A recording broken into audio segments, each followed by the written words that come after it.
Oltre 6 secoli di carcere è la richiesta di pena formulata dalla Procura di Palermo per 54 persone accusate di essere boss, gregari, estorsori e prestanomi della mafia agrigentina.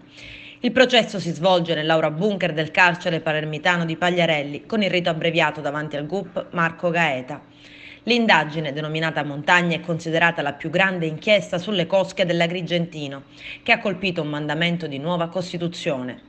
È stata coordinata dal procuratore aggiunto Paolo Guido e dai sostituti Calogero Ferrara, Claudio Camilleri e Alessia Sinatra. Ieri i PM hanno illustrato l'atto di accusa chiedendo le pene più alte per coloro che sono considerati promotori, i capi delle famiglie mafiose che compongono il mandamento della montagna.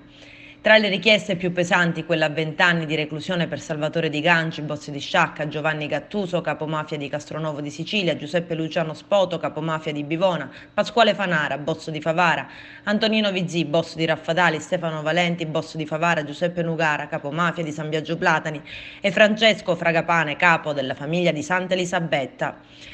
Uno dei pilastri dell'accusa è rappresentato dalle dichiarazioni di Giuseppe Quaranta, che subito dopo il suo arresto ha deciso di collaborare con la giustizia. Per lui oggi l'accusa chiede 8 anni con tutte le riduzioni per la collaborazione. Dei 58 imputati solo 6 hanno scelto il rito ordinario, tra questi l'ex sindaco di San Biagio Platani, Santo Sabella.